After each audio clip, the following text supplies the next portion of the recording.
ప్రియమైన దేవుని బిడ్డలకు ప్రభునామములో శుభములు.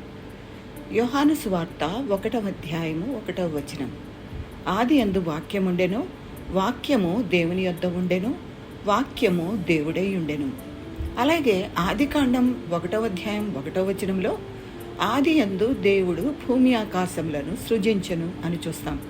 యోహాను సువార్త 17వ అధ్యాయము 5వ వచనంలో తండ్రి, లోకము పుట్టకమునుపు నీ యొద్ద నాకు ఏ మహిమయుండెనో ఆ మహిమతో నన్ను ఇప్పుడు నీ యొద్ద మహిమపరచుము అంటున్నాడు ప్రభు.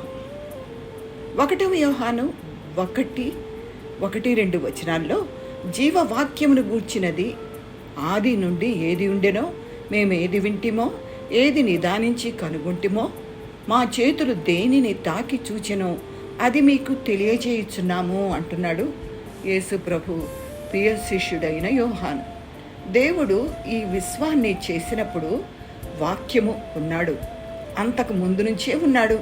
విశ్వానికి ఆరంభం ఉంది, కానీ వాక్యమై ఉన్న దేవుడు శాశ్వతుడైన దేవుడు, అన్నిటినీ సృష్టించిన వానితో సంపూర్ణ ఐక్యత ఉన్నవాడు.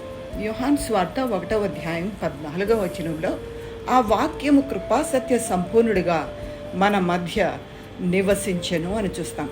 వాక్యము అంటే మన ప్రభు అయిన యేసుక్రీస్తు అని స్పష్టంగా కనబడుతుంది.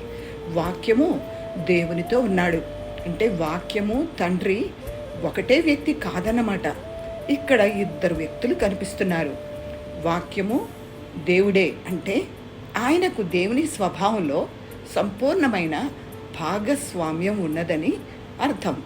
వాక్యము అనే మాట సూచించేది ఏమిటంటే ఒక భావాన్ని ఇతరులకు మాటల ద్వారా వాక్యములలో చెప్పడం, సందేశాన్ని తెలియజేయడం. దేవుని మనస్సులో ఏమున్నదో అది వాక్యముగా యేసుక్రీస్తు ద్వారా ప్రత్యక్షమైంది. కాబట్టి యేసు ప్రభు దేవుని యొక్క వ్యక్తిత్వంలో దేవుని హృదయం స్వభావం బహిరంగ వెల్లడి చేశాడు. దేవుని మాటలు మనకు ప్రత్యక్షపరిచిన వాక్యమై ఉన్న ప్రభువుకు మహిమ, ఘనత, ప్రభావములు చెందునుగాక. అటువంటి ప్రభు మనకు రక్షకుడు, మనకు దేవుడు, మనకు సర్వము అయ్యున్నాడు. ఆయనకే మహిమ కలుగునుగాక. దేవునికి స్తోత్రం. ఆమేన్.